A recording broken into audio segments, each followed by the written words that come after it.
जय हिंद एस्पिरेंट्स। स्वागत है सभी का एचपी पॉइंट पर। उम्मीद करता हूँ दोस्तों आप सभी बहुत अच्छे होंगे। 2 वीडियोस 2 पार्ट्स में ऑलरेडी अपलोड कर चुका हूँ चंबा डिस्ट्रिक्ट के जीके के। ये इसका थर्ड पार्ट रहेगा। उम्मीद करता हूँ आपने वो पहले वाले 2 वीडियोस देखे होंगे, तभी ये आगे देखना, तब आपको एक सीक्वेंस में समझ आएगा। तो दोस्तों अब बात करते हैं पीर पंजाल रेंज के बारे में। लोकल्स इसको पांगी रेंज भी कहते हैं और ये लार्जेस्ट रेंज है लेसर हिमालय की। और लेसर हिमालय के बाकी नाम क्या है? इसको मिड हिमालय भी बोलते हैं, हिमाचल हिमालय भी कहते हैं एंड लोअर हिमालय भी बोलते हैं। राइट। सो पेपरों में कुछ ऐसे ही सवाल आपको देखने को मिल जाते हैं।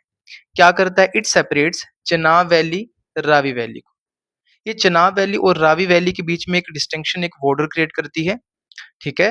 और जो चेनाब वैली में कौन कौन से आते हैं दोस्तों? अपर वाला जो चंबा का रीजन, जैसे पांगी, और दूसरा एक लाहौल डिस्ट्रिक्ट का एरिया आता है। रावी वैली में बात करूं सो चंबा और भरमौर जैसे निचले क्षेत्र आते हैं। ठीक है। तो जैसे आपको पिछले वीडियोस में मैंने बताया है कि चंबा मुख्यतः 3 वैलीज है चंबा में। चेनाब वैली सबसे ऊपर, उसके बीच में मिड वैली रावी, और सबसे नीचे ब्यास वैली है। ब्यास वैली है सबसे नीचे। राइट। और दोस्तों थोड़ा सा अगर बैकग्राउंड नॉइज आ रहा होगा, इसको प्लीज काइंडली इग्नोर करिएगा, साथ में कंस्ट्रक्शन चल रही है यहाँ पे। चलो आओ जरा एक मैप के थ्रू दोस्तों इसको समझते हैं, क्योंकि जब आप मैप के थ्रू समझते हो चीजों को तो आपको बहुत अच्छे से चीजें समझ आती हैं। यहाँ हम पूरे मैप को देखें, चंबा के इस मैप को। सो आप देख सकते हो ये वाला जो एरिया ऊपर वाला, ये पांगी लिखा हुआ, यहाँ पे पांगी का है। नीचे सारा चुराहा, सलूनी, चंबा, भरमौर, ये वाला है। और नीचे ये वाला जो एरिया आता है ये ब्यास वैली में आता है।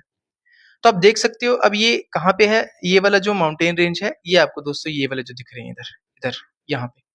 अब ये इसको अलग कर रहे हैं, इसको अलग कर रहे हैं। तो ये वाला जो ऊपर वाला एरिया बचा ये पांगी का जिसमें चनाब रिवर भी है।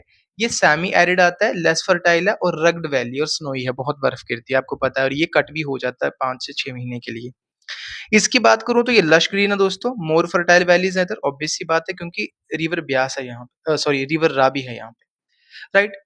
अच्छा, इन साउथ ईस्ट की बात करूं, पीर पंजाल और साउथ ईस्ट कौन सा दोस्तों? जब ईस्ट की तरफ बात करते हैं, ये साउथ आ गया, ये ईस्ट, तो साउथ ईस्ट यहाँ पे होता क्या है?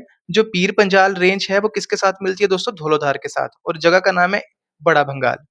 बड़ा भंगाल कहाँ पे है? डिस्ट्रिक्ट कांगड़ा में आता है, और यहाँ से रावी नदी का उद्गम स्थल भी है बड़ा भंगाल से। राइट। तो इस तरीके से आप चीजों को याद रख सकते हो। आगे बढ़ते हैं दोस्तों, यहाँ के इंपॉर्टेंट अगर हम पासेस की बात करें तो जैसे कि आप देख सकते हो साच पास। साच पास कुछ 4,414 मीटर की हाइट पे है, और ये वेहिकुलर पास है, मोटरेबल पास है, और ये कट करता है, cutting through the Pir Panjal, Pir Panjal को कट करता है, और ये चंबा और किलाड़ को आपस में कनेक्ट करने का काम करता है साच पास। अच्छा, यहाँ पे सैक्रेड पीक्स और लेक्स कौन कौन सी हैं इस रेंज में? तो दोस्तों आप देख सकते हो मणि महेश कैलाश है, भरमौर में आता है, मणि महेश लेक है, ग्लेशियर लेक का एग्जाम्पल है ये भी। पता है आपको ग्लेशियर लेक कौन सी होती है? ठीक है। पिलग्रिमेज की पर्सपेक्टिव से बहुत इंपॉर्टेंट है ये लेक। अगस्त और सितंबर में यहाँ पे मनीष महेश की यात्रा जो वो लगती है। चंद्रकूप लेक की बात करें, सेमी फ्रोजन लेक है, और समर में भी दोस्तों यहाँ पे ऊपर झील के ऊपर बर्फ तैरती हुई दिखाई दे जाती है चंद्रकूप लेक पे, इसलिए इंपॉर्टेंट है। फिर आती है डागनी धार। डागनी धार की बात करो दोस्तों, ऑल्सो कोल्ड एज दुगानी धार भी बोलते हैं इसको, दुगनी धार भी बोलते हैं इसको। और ये किसके बीच बाउंड्री का निर्माण करती है? चंबा और भदरवा। भदरवा जो है वो J&K में आता है। राइट।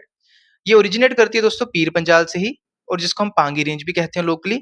और ये वेस्ट की तरफ चलती है। कहाँ चलती है दोस्तों? वेस्ट की तरफ, क्योंकि आपको पता है ना चंबा के, अगर मैं इसकी बात करूं यहाँ पीर पंजाल ऊपर, तो सर J&K इधर, तो ये वेस्ट में जाएगी सारा का सारा एरिया।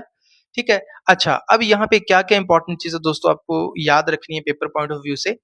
जैसे यहाँ पे ये किससे बनी है? जो इसमें साइल्यूरियन रॉक्स देखने को मिलती है, शिस्ट देखने को मिलेंगे, स्लेट्स, कॉन्ग्लोमेरेट्स। यहाँ पे दोस्तों मैंने ना यहाँ पे पूरी की पूरी इन्फॉर्मेशन यहाँ पे रख दी है आपके लिए। इसलिए मैं आपको हमेशा कह रहा हूँ कि जब से मैंने ये चैनल बनाया है यूट्यूब पे, मेरा एक ही पर्पस है कि मैं आपको इस तरीके से पढ़ाऊँ चीज़ों को, ताकि आपको ये चीज़ें जो है वो कहीं और किसी फिर चैनल, कहीं और बुक से देखने की ज़रूरत ना पड़े। आप 110% भरोसा कर सकते हो हमारे ऊपर। आपको कंटेंट वैसा ही मिलेगा, वेल रिसर्च्ड। हाँ, कहीं गलती हो सकती है, तो इसलिए मैं हमेशा कहता हूँ आपका मोस्ट वेलकम है कमेंट सेक्शन में। जेंटल वे में आप चीज़ों को रेक्टिफाई कर सकते हो। साइल्यूरियन रॉक्स क्या होती हैं? देखो बहुत पुरानी ओल्ड रॉक्स होती हैं, लगभग 450 मिलियन ईयर्स ओल्ड पुरानी। और emergence of ozone layer plus early plant colonization on earth यहाँ से देखने को मिलती है। ये रॉक्स इतनी पुरानी है, जब अर्थ के ऊपर आप प्लांट्स जो है वो बनने स्टार्ट हुए थे, ये ओजोन लेयर वगैरह बनी है, तब की ये रॉक्स हैं पुरानी। राइट? अच्छा, फिर बात करते हैं शिस्ट की। शिस्ट देखो, ये मेटामॉर्फिक रॉक का एग्ज़ाम्पल है। फिर ये बनता किससे? शेल, मडस्टोन, वोल्केनिक रॉक्स वगैरह से बनता है और ये मीडियम ग्रेड में आता है। दोस्तों मीडियम ग्रेड का मतलब क्या होता है? डिफरेंट टाइप्स के ग्रेड्स होते हैं, low grade, medium grade and high grade, right? ये इसको क्लोराइड शिस्ट भी बोलते हैं। अब क्लोराइड का मतलब क्या? क्लोरीन शब्द आपने पढ़ा साइंस में, क्लोरोफिल आपने सॉरी क्लोरीन को छोड़ दो सॉरी, क्लोरोफिल आपने शब्द पढ़ा है। क्लोरोफिल का मतलब होता है ग्रीन, राइट? सो ग्रीन शिस्ट कहते हैं इसको, जो क्लोराइड शिस्ट होता है। पेपरों में ऐसे भी सवाल आते हैं। तीसरा है स्लेट। स्लेट का मतलब दोस्तों, इसकी बात अगर हम करें, लो ग्रेड मेटामॉर्फिक रॉक का एग्जांपल है स्लेट। जैसे शिस्ट जो है वो मीडियम ग्रेड का है, ये लो ग्रेड का एग्जांपल है। कंपोजिशन क्या है दोस्तों? किससे बना है? क्वार्ट्ज, इलाइट से और सैरीसाइट मिका से बना दोस्तों, और ये क्लोराइड से, ठीक है? अब ये जो इन्फॉर्मेशन है ये एचएस वगैरह के लिए ही इंपॉर्टेंट है। छोटे एग्जाम्स में ये इन्फॉर्मेशन शायद ही आपसे पूछी जाए। ये कलरफुल भी हो सकता है, कौन स्लेट कलरफुल भी हो सकते हैं, डिफरेंट, जैसे ग्रीन, रेड, पर्पल, राइट, या चारकोल या ग्रे। तो ग्रे और चारकोल तो यूजुअली आपको देखने को मिलते हैं, बट ग्रीन, ये रेड, पर्पल ये हमें कम देखने को मिलते हैं। ग्रीन का मतलब क्या होगा? इसमें क्लोराइड होगा, रेड का मतलब आयरन ऑक्साइड की मात्रा ज्यादा होगी, और ये पर्पल भी हो सकते हैं। फिर ये पोरोसिटी की बात करें दोस्तों, पोरोसिटी का मतलब होता है, आपने एक वर्ड सुना होगा पोरस। पोरस का मतलब होता है किसी चीज में कितनी कैपेसिटी है पानी को रिटेन करने की या पानी को होल्ड करने की, राइट? तो 0.5% पोरोसिटी, इसका मतलब ये पानी से हाईली रेजिस्टेंट है, मतलब ये रोकता है। इसलिए इसकी जो छतें आप देखोगे हिमाचल में स्लेट से बनाई जाती हैं, पुराने समय से, पुराने टाइम से। यही कारण है इसके, क्योंकि इसकी पोरोसिटी 0.5% है। Finally we will talk about conglomerates. Conglomerates की बात करें दोस्तों, तो यहाँ देखो ये कॉन्ग्लोमेरेट्स हैं। कॉन्ग्लोमेरेट एक किस्म का सेडिमेंट्री रॉक है दोस्तों। कंपोजिशन की बात करें तो क्वार्ट्ज, क्वार्ट्जाइट और चर्च से बनता है ये। पोरोसिटी इसकी 5% से 20% यानी डिफर करती है, काफी ज्यादा फ्लक्चुएट करती है। बना किससे होता है? Basically made because of heavy currents of water. भाई पानी में बहते हुए आएगा और फास्ट फ्लोइंग करंट्स में, इससे क्या होता है? इसकी शेप गोल भी हो जाती है, चेंज हो जाती है, ये प्लेन भी हो जाते हैं, स्मूथ भी हो जाते हैं because of water flow, right? अच्छा, इसके टाइप्स की बात करें दोस्तों, तो ओलिगोमिस्ट आता है, पॉलीमिस्ट आता है, टीलाइट आता है। ओलिगो का मतलब सिंगल मिनरल इसमें प्रेजेंट होता है, और ज्यादातर कौन होता है? वो क्वार्ट्ज प्रेजेंट होता है। पॉलीमिस्ट की बात करें, पॉली का मतलब होता है बहुत सारे, so mixture of different rock types, right?